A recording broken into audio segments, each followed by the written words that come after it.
Welcome to Means of Grace, a podcast produced by the Western North Carolina Conference of the United Methodist Church.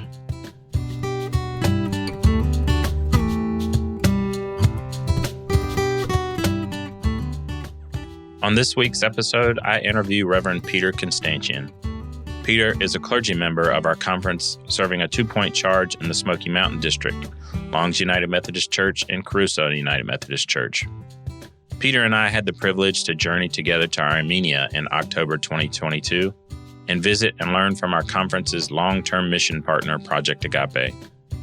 Having an Armenian heritage, and because his family is part of the diaspora of displaced Armenians, Peter brings a unique and rich perspective to our conversation.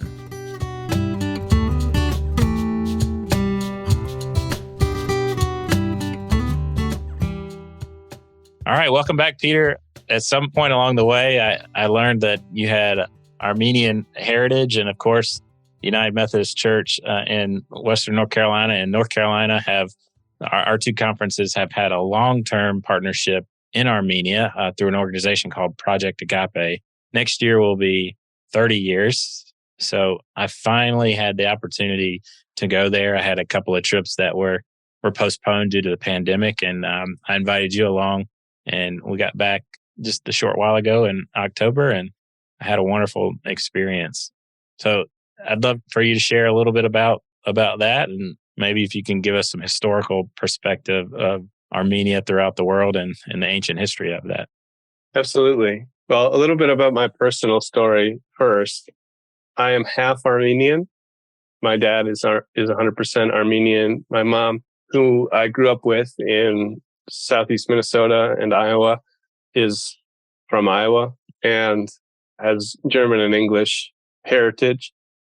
And I didn't grow up knowing a lot about what it meant to be an Armenian. I'm still trying to work that out. But it has been kind of a journey that I've been on to discover my Armenian heritage and understand what that means for me as a fourth generation descendant of genocide survivors and refugees. And so it was in divinity school my second to last year when I did an internship with Boone United Methodist, and during one of their weekly, I can't remember what they call them, mission moments, I think. They were talking about Project AGAPE and the Christmas boxes that they were sending to these poor Armenian kids. And I was like, I'm in grad school and I'm a little bit in need of some help, and I'm Armenian. I don't know if I need a shoebox, but anyway, so that was the first time I'd heard about Project AGAPE, and I was very excited that the Methodist churches in Western and North Carolina conferences specifically had their own mission in Armenia, in my quote-unquote homeland that I had never visited. I got to go once right after I graduated from seminary before I started my placement here. And since starting as a pastor, I've been trying to figure out how I can be involved with Project AGAPE. And so thank you, Brian, for the invitation. And this was my first trip to Armenia to visit the project staff. Since being back, I have tried to educate my congregations on a little bit of the Armenian history and was able to use a lot of the photos that we took there. I think the history of Armenia and the church in Armenia and the Armenian people is one that would benefit any Methodist congregation if they wanted to study it a little bit more. I think as Protestant churches, we oftentimes don't get a lot of history of the church after the book of Acts concludes. Mm-hmm. You know, the focus on the first 1,000 years of Christianity is really absent in a lot of church teaching in the Protestant church. Yeah. We catch back up around the 1500s and with the Reformation and then John Wesley and that kind of part of the church history. But there was a lot of development in the early church that happened in the region of the northern Middle East, you might call it, or Asia Minor. Paul, for example, was born in Tarsus, which is a city in the kingdom of Cilicia. Cilicia became known as Cilicia at some time because of pronunciation or language differences, but it's a city that still exists today called Kilis on the border between Syria and Turkey. And that's where much of my family actually came from. Some of them came to the United States. Some of them fled the genocide, which happened in 1915 to 1925, roughly. Some of them fled to Lebanon, Syria, other places. I have relatives in Uruguay and Argentina. The genocide that was committed by a group called the Young Turks, or the Committee for Union and Progress, that rose to power as the Ottoman Empire was collapsing, caused this diaspora that's worldwide. And so at this moment, we have more Armenians living outside of the nation state of Armenia than we do inside. The modern state of Armenia has about 3 million citizens, of which 1.3 million live in the capital city of Yerevan. The state is the size of Delaware, roughly, and it's nestled between Turkey, Azerbaijan, Iran, and Georgia. So it's in an area of the world that many people might have heard of called the Caucasus Mountains, between the Black Sea and the Caspian Sea. And important to know about Armenia's political situation is that 80% of its borders are closed. So the neighbors to the east and to the west, Azerbaijan and Turkey, are, I guess, enemies of the state of Armenia. I hope that that doesn't have to be the case forever.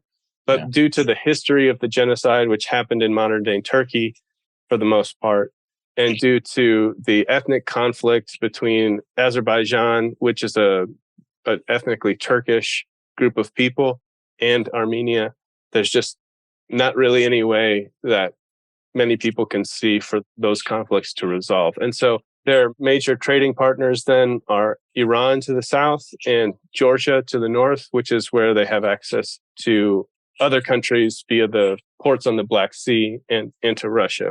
Armenia was also a former Soviet state, as was Azerbaijan. And once the Soviet Union was collapsing, the borders got drawn in somewhat arbitrary ways, with chunks of countries left isolated from each other. Like we have Nakhichevan in the south is separated from the rest of Azerbaijan by a thin strip of land that is Armenia.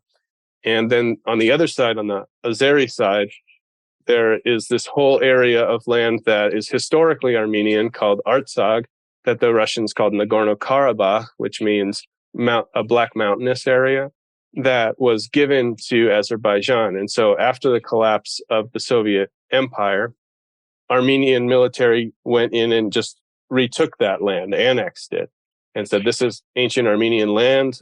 We're unifying the Armenians who live there with the rest of Armenia. And that was kind of the status quo for the past 20 years until 2020, when Azerbaijan, with a stronger military that was paid for in large part, I think, by their oil reserves and their partnership with Turkey and other countries, was able to invade and retake that contested territory of Artsakh, or Nagorno-Karabakh. I'd like to jump in right there for our listeners. That area of Artsakh is the area where Project AGAPE had been operating for the past 27 years prior to the 2020 conflict, at which time all of the land that they were operating from and the buildings that they were operating from was overtaken, and they had to move their operations to a community called Vike, which is kind of restarting where they started back in the early 90s. Yeah, it's a major transition that the project is in right now. Everybody that they were serving in Berdzor, which is in this contested Nagorno-Karabakh region, has become a refugee. They were supporting an orphanage there. They had a Christian education center where they were teaching computer skills and also other kind of occupational skills, and had become a well-known supporter of the local population. Our director, Nara Melkonian, was telling us that they couldn't control the flow of people because people would come by all the time because they knew where the project office was, and they knew that regularly they were offering help to people. That's not the case right now for a couple reasons. One, because the new location of the nonprofit Project AGAPE is somewhat unknown still. It's not widely known yet, but where they are or what exactly they're doing, but also because the refugees who dispersed from Artsakh spread throughout Armenia. And so coordinating help for those folks, those families that are trying to resettle, has become a really difficult task.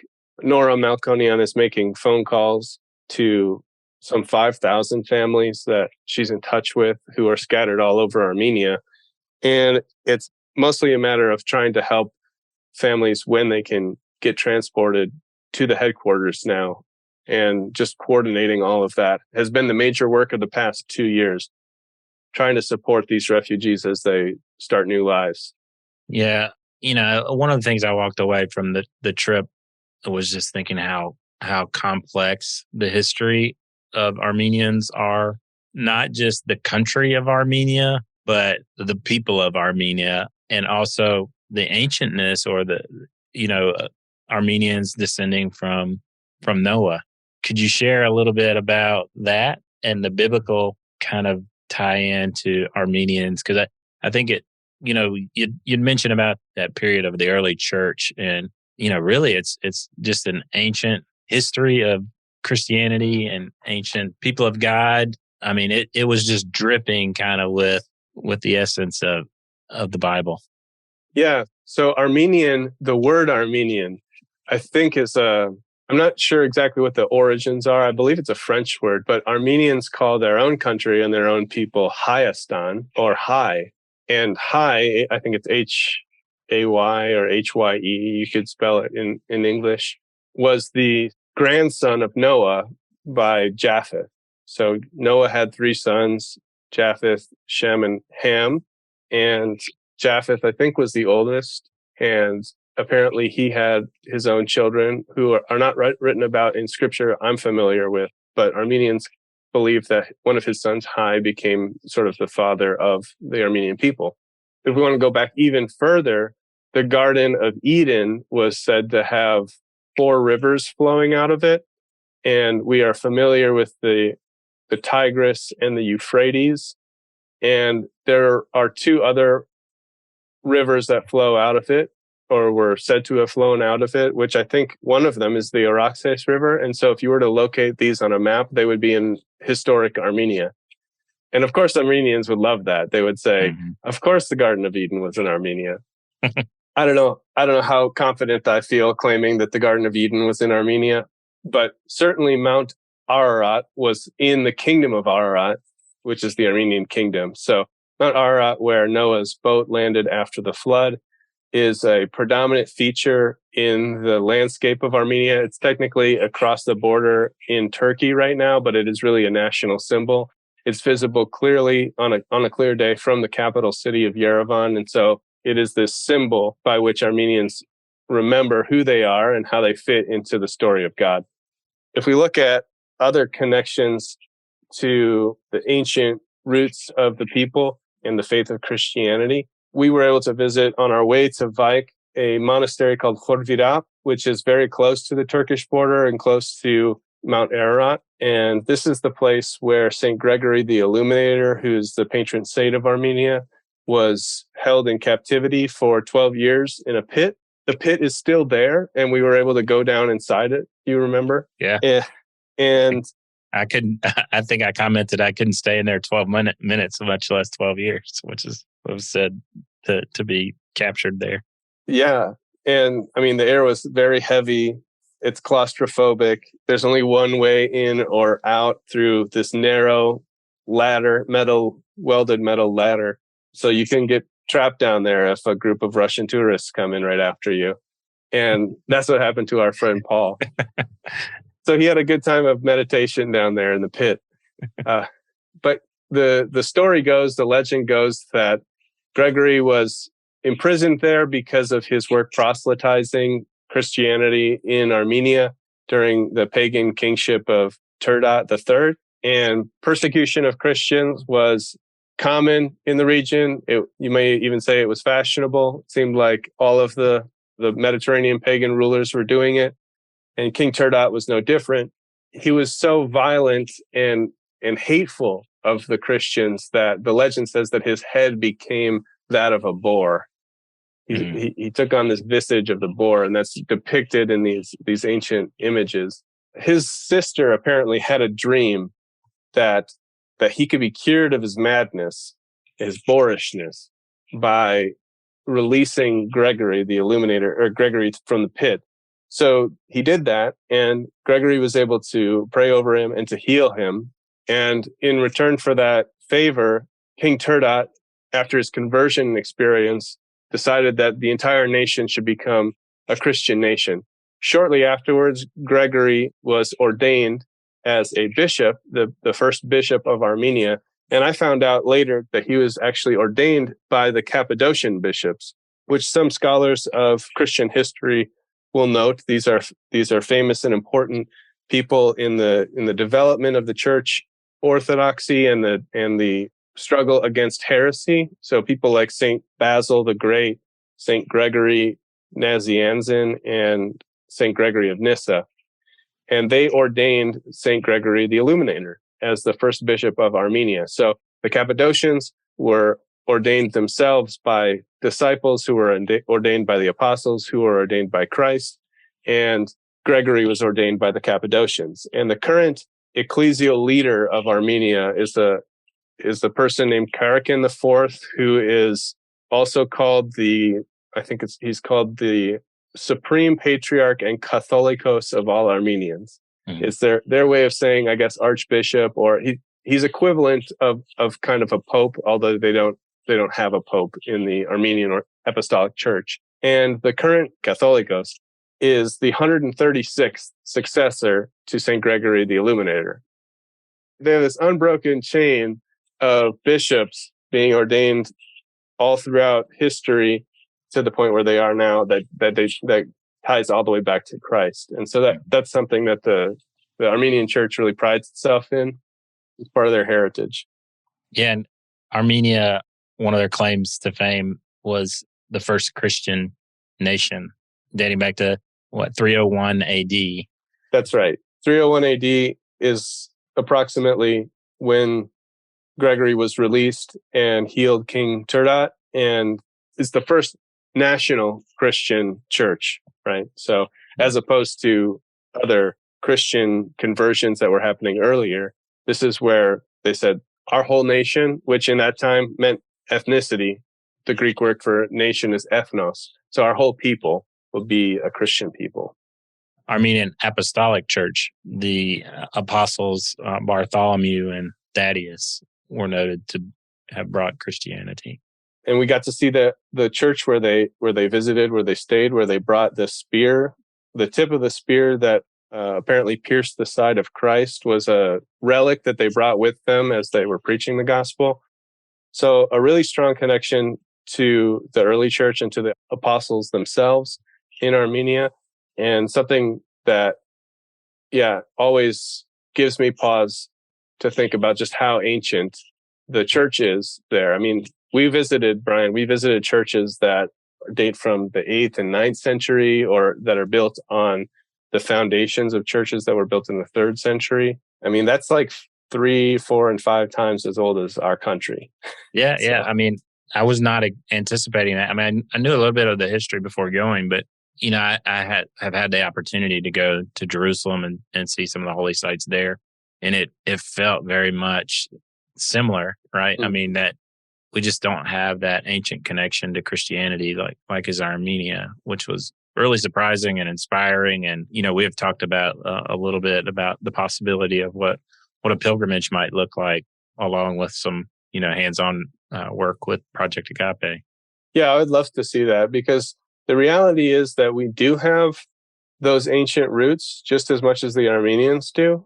It's not something that we, in our Methodist churches here in rural North Carolina, for example, that we talk about much, that we know much about, but there's always a way for us to dig deep and to make those reconnections and to just understand a little bit more about the history that we are a part of.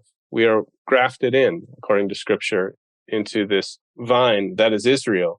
The branch that we're grafted into is a branch that connects us all the way back there. And I think our faith can be deepened by learning what those other points are what those other parts of the branches are on their way back into that ancient plant.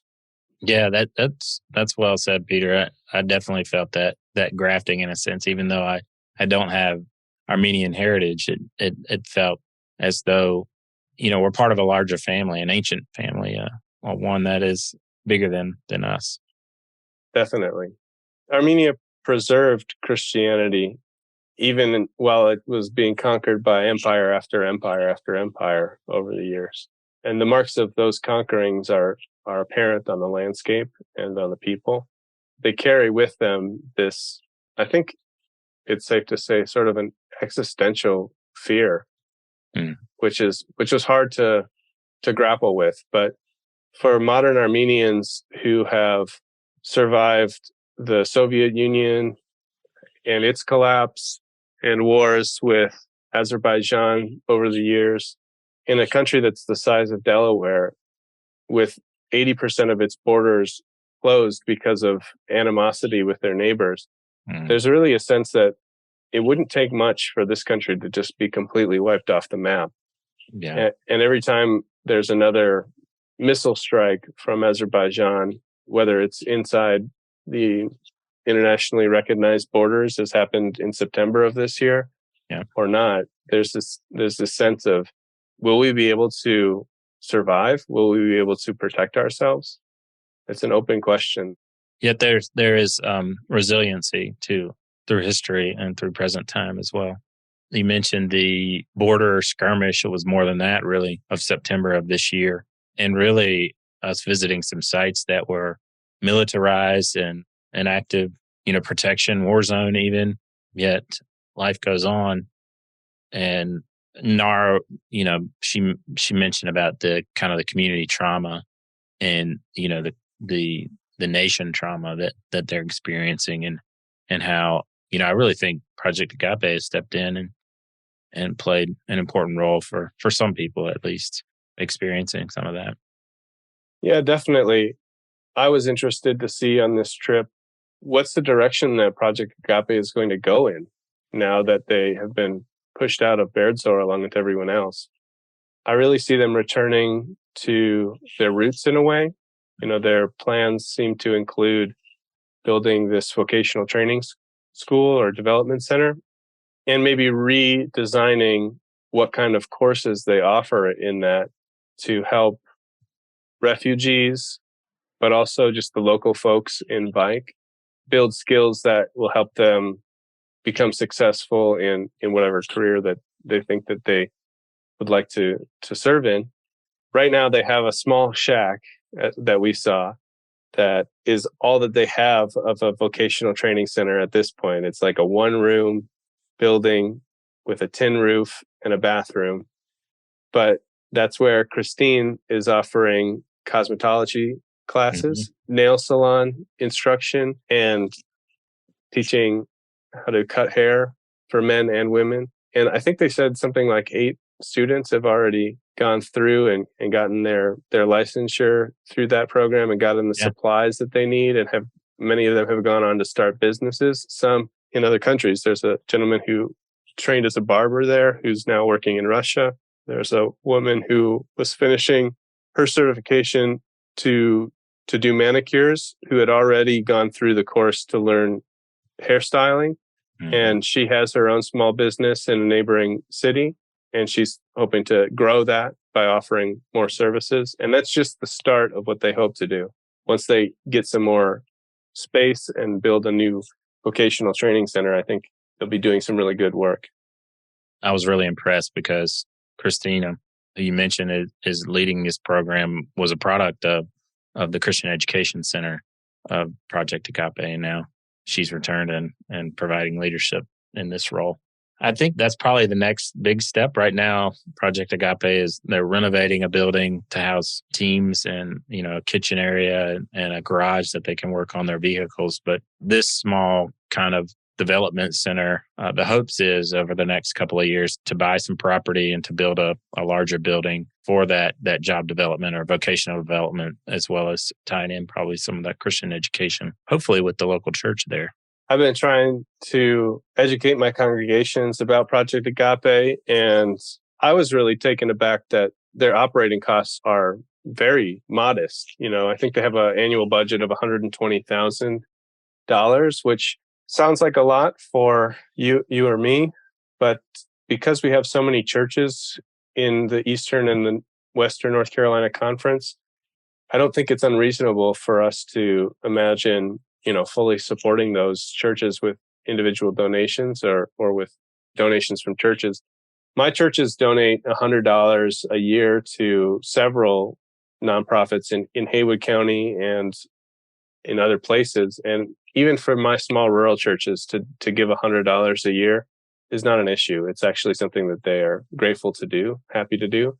Yeah. And it only takes about 1,200 churches or individuals to fully fund the operating costs of Project AGAPE, which is things like staff, salaries, and the supplies that they need for maintaining and improving the guest house and the warehouse there, transportation costs, things like that. I'm sure that there will be more significant fundraising needed for the land acquisition and building the vocational training center. But in terms of everyday costs, it's a relatively modest budget and something that I'm grateful that we have the opportunity to support.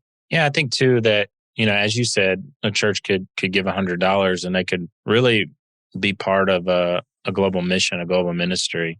I think that's part of the power of our connectional nature is that, by working together can really make some impact, with a small investment of time and money. I mean, one way that people can participate is by doing the Christmas shoe boxes that were mentioned. You can find ways to give financially and also learn how to pack those Christmas boxes on the conference website, and we'll put that information in the show notes. But also some of the funding that's raised is used to help ship those over. The shipping costs incurred to ship them from the Mission Response Center here in Terrell, North Carolina to.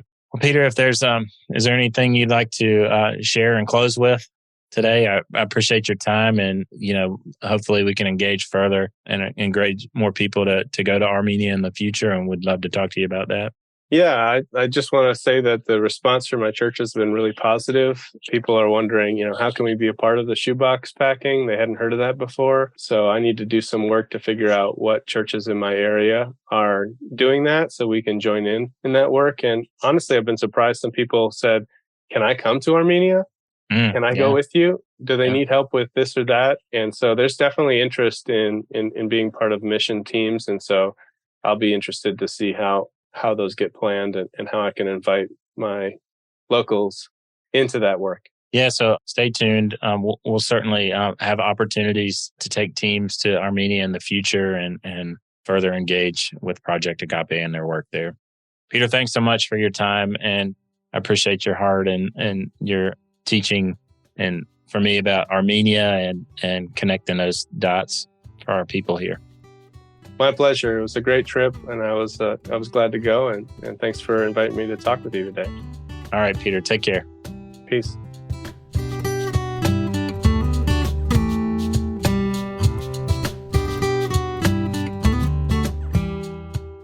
After today's conversation, I hope you are inspired to support the vital work of Project AGAPE.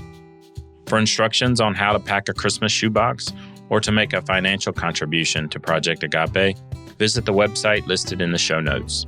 For additional questions or to join a future mission team to Armenia, contact Brian Mateer, Director of Missional Engagement for the Western North Carolina Conference of the United Methodist Church. Finally, be on the lookout for additional ways to connect to the work of Project AGAPE as we look to celebrate 30 years of mission and ministry in Armenia in 2023.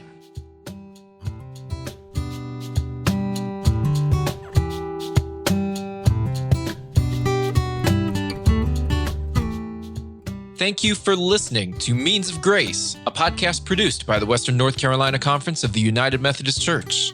We hope you enjoy listening to these podcasts and use them as a way to stay connected to our community. Remember to subscribe to Means of Grace for free on Apple Podcasts, Spotify, or wherever you get your podcasts. Please leave us an honest rating and a review. It helps others find this podcast.